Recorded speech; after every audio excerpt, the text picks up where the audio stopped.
Autobiography of a Yogi by Paramhansa Yogananda.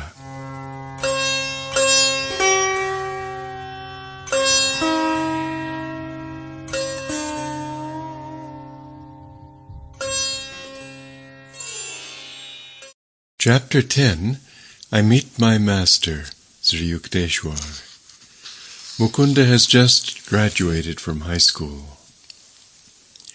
In my new dignity, I was now openly planning to leave home. Together with a young friend, Jitendra Muzumdar, I decided to join a Mahamandal hermitage in Benares and receive its spiritual discipline. A desolation fell over me one morning at thought of separation from my family. Since mother's death, my affection had grown especially tender for my two younger brothers, Sananda and Vishnu. I rushed to my retreat, the little attic which had witnessed so many scenes in my turbulent sadhana.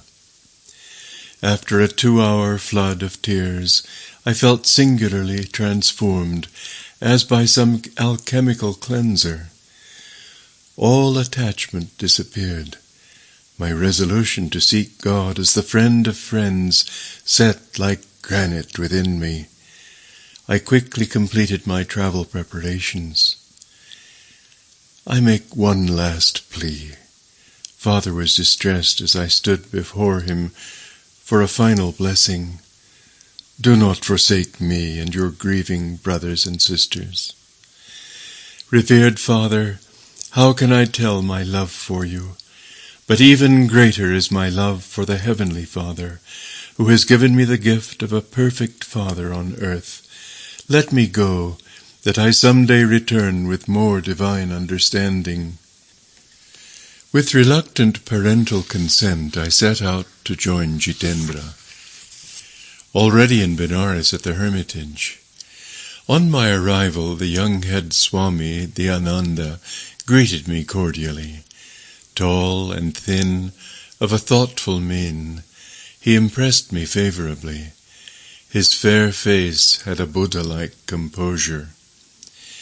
I was pleased that my new home possessed an attic where I managed to spend the dawn and morning hours.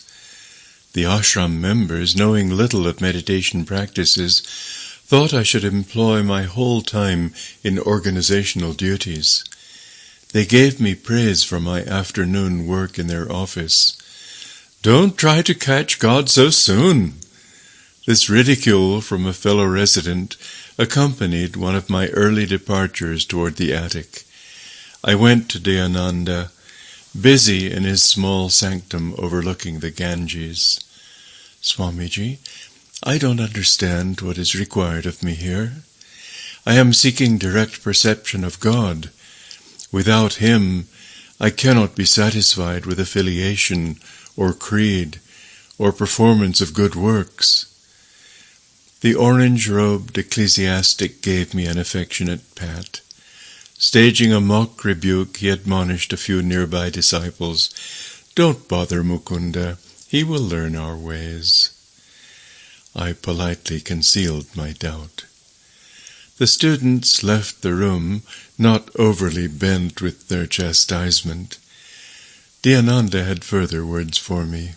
"Mukunda, I see your father is regularly sending you money. Please return it to him. You require none here. A second injunction for your discipline concerns food. Even when you feel hunger, do not mention it." Whether famishment gleamed in my eye, I knew not. That I was hungry, I knew only too well. The invariable hour for the first hermitage meal was 12 noon. I had been accustomed in my own home to a large breakfast at 9 o'clock. The 3-hour gap became daily more interminable. Gone were the Calcutta years when I could rebuke the cook for a 10-minute delay. Now I tried to control my appetite. One day I undertook a 24-hour fast. With double zest I awaited the following midday. "Dayanandaji's train is late. We are not going to eat until he arrives." Jitendra brought me this devastating news. As a gesture of welcome to the Swami, who had been absent for 2 weeks, many delicacies were in readiness. An appetizing aroma filled the air. Nothing else offering, what else could be swallowed except pride over yesterday's achievement of a fast? Lord, hasten the train. The heavenly provider, I thought, was hardly included in the interdiction with which Dyananda had silenced me. Divine attention was elsewhere, however. The plodding clock covered the hours. Darkness was descending as our leader entered the door.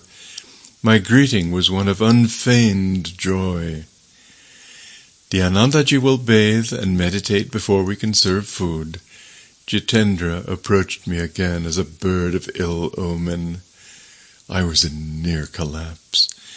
My young stomach, new to deprivation, protested with gnawing vigor.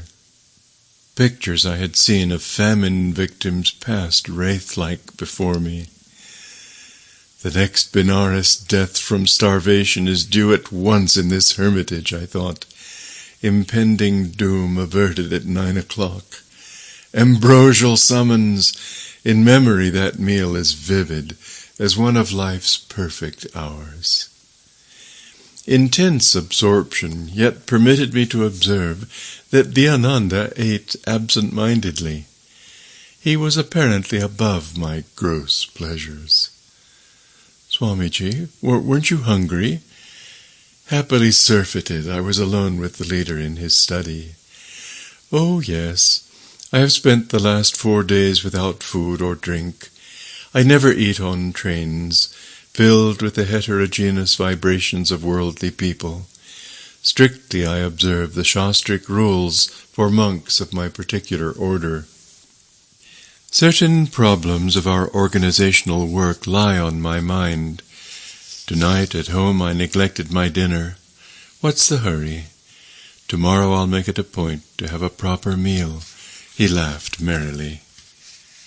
Shame spread within me like a suffocation, but the past day of my torture was not easily forgotten.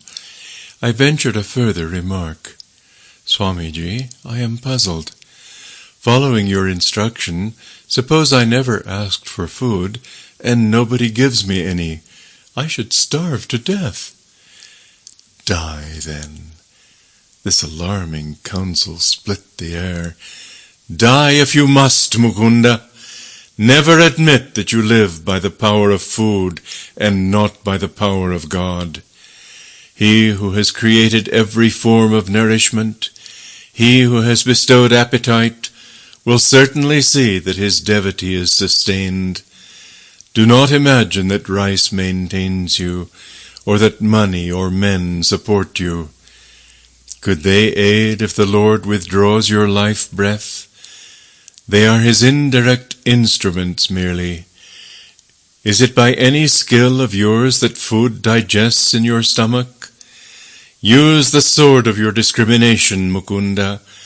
Cut through the chains of agency and perceive the single cause. I found his incisive words entering some deep marrow. Gone was the age-old delusion by which bodily imperatives outwit the soul. There and then I tasted the Spirit's all-sufficiency. In how many strange cities in my later life of ceaseless travel did occasion arise to prove the serviceability of this lesson in a Benares hermitage. The sole treasure which had accompanied me from Calcutta was the sadhu's silver amulet bequeathed to me by my mother. Guarding it for years, I now had it carefully hidden in my ashram room. To renew my joy in the talismanic testimony, one morning I opened the locked box. The sealed covering untouched, lo, the amulet was gone. Mournfully I tore open its envelope and made unmistakably sure it had vanished, in accordance with the sadhu's prediction, into the ether whence he had summoned it. My relationship with Dayananda's followers grew steadily worse. The household was alienated, hurt by my determined aloofness. My strict adherence to meditation on the very ideal for which I had left home and all worldly ambitions called forth shallow criticism on all sides. Torn by spiritual anguish, I entered the attic one dawn, resolved to pray until answer was vouchsafed. Merciful Mother of the Universe, teach me thyself through visions, or through a guru sent by thee. The passing hours found my sobbing pleas without response. Suddenly, I felt lifted as though bodily to a sphere uncircumscribed. Thy Master cometh today. A divine womanly voice came from everywhere and nowhere. This supernal experience was pierced by a shout from a definite locale. A young priest, nicknamed Habu, was calling me from the downstairs kitchen. Mukunda, enough of meditation! You are needed for an errand! Another day I might have replied impatiently. Now I wiped my tear-swollen face and meekly obeyed the summons. Together Habu and I set out for a distant marketplace in the Bengali section of Benares. The ungentle Indian sun was not yet at zenith as we made our purchases in the bazaar. We pushed our way through the colorful medley of housewives, guides, priests, simply clad widows, dignified Brahmins, and the ubiquitous holy bulls. Passing an inconspicuous lane, I turned my head and surveyed the narrow length.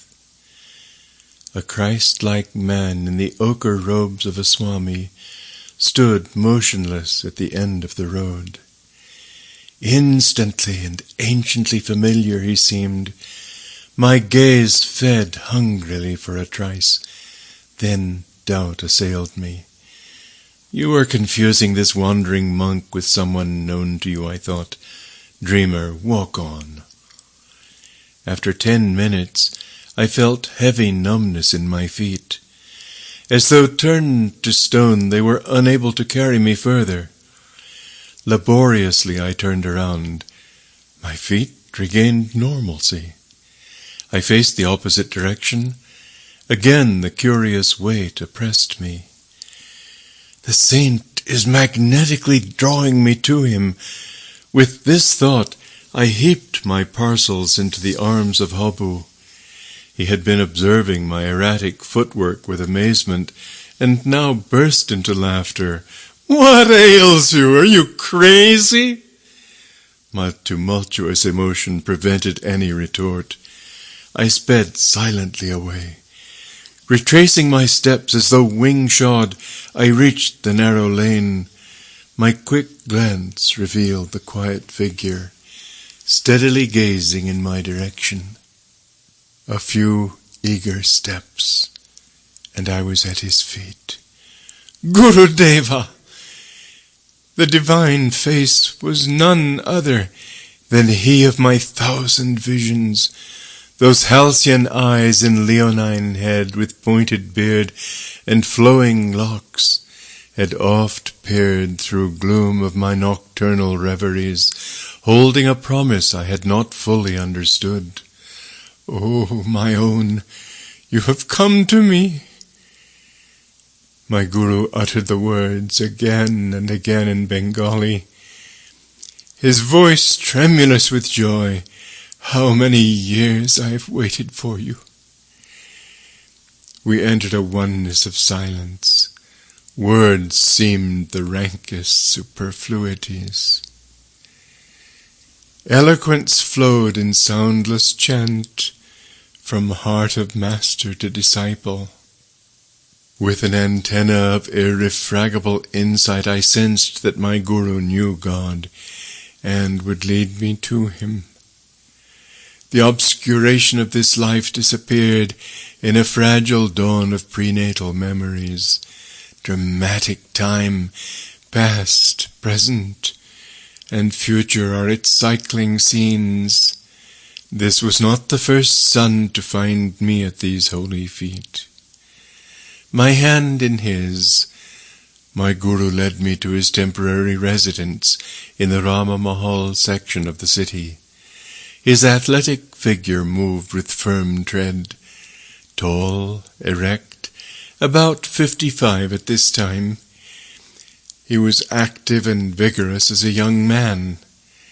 His dark eyes were large, beautiful, with plumbless wisdom. Slightly curly hair softened a face of striking power. Strength mingled subtly with gentleness. As we made our way to the stone balcony of a house overlooking the Ganges, he said affectionately, "I will give you my hermitages and all I possess. Sir, I come for wisdom and God contact. Those are your treasure troves I am after."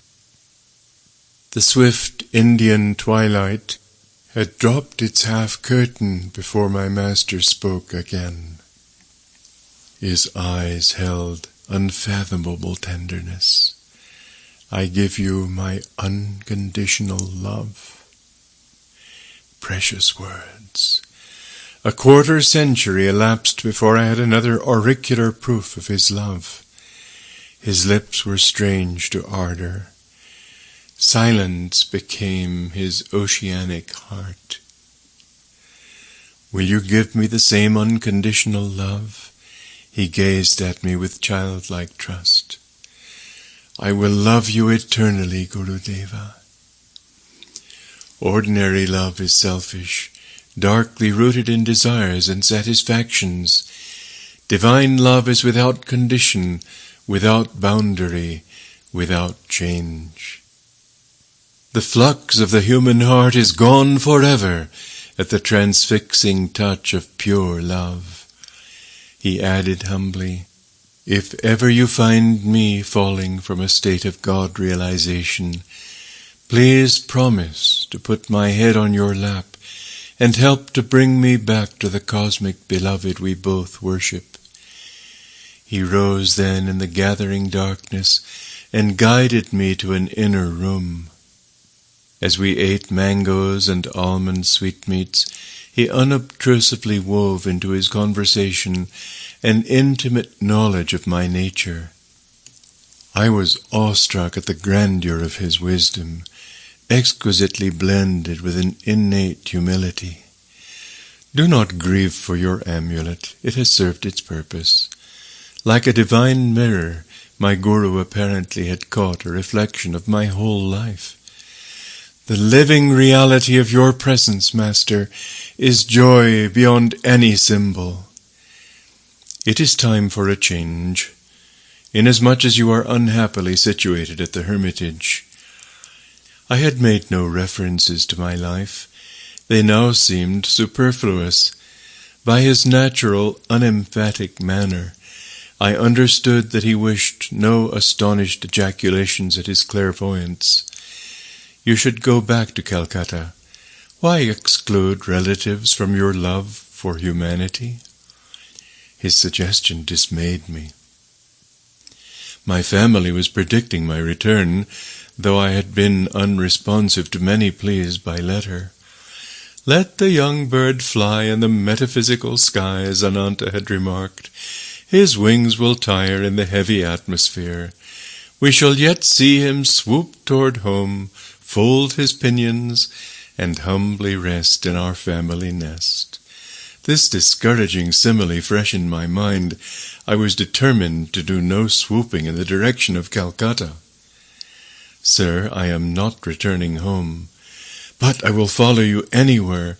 Please give me your address and your name." "Swami Sri Yukteswar Giri. My chief hermitage is in Serampur on Raighat Lane. I am visiting my mother here for only a few days." I wondered at God's intricate play with his devotees. Serampur is but 12 miles from Calcutta, yet in those regions I had never caught a glimpse of my Guru. We had had to travel for our meeting to the ancient city of Kashi, which is Benares, hallowed by memories of Lahiri Mahashaya. Here too the feet of Buddha, Shankaracharya, and other yogi Christs had blessed the soil. You will come to me in 4 weeks. For the first time Sri Yukteswar's voice was stern. Now I have told my eternal affection, and have shown my happiness at finding you. That is why you disregard my request. The next time we meet, you will have to reawaken my interest. I won't accept you as a disciple easily. There must be complete surrender by obedience to my strict training. I remained obstinately silent. My guru easily penetrated my difficulty. Do you think your relatives will laugh at you? I will not return. You will return in 30 days. Never. Bowing reverently at his feet, I departed without lightening the controversial tension. As I made my way in the midnight darkness, I wondered why the miraculous meeting had ended on an inharmonious note. The dual scales of Maya that balance every joy with a grief. My young heart was not yet malleable to the transforming fingers of my guru. The next morning I noticed increased hostility in the attitude of the hermitage members. My days became spiked with invariable rudeness. In 3 weeks Dayananda left the ashram to attend a conference in Bombay. Pandemonium broke over my hapless head. Mukunda is a parasite, accepting hermitage hospitality without making proper return. Overhearing this remark, I regretted for the first time that I had obeyed the request to send back my money to father. With heavy heart, I sought out my soul friend, Jitendra. I am leaving. Please convey my respectful regrets to Dayanandaji when he returns. I will leave also. My attempts to meditate here meet with no more favor than your own. Jitendra spoke with determination. I have met a Christ-like saint. Let us visit him in Serampore. And so the bird prepared to swoop perilously close.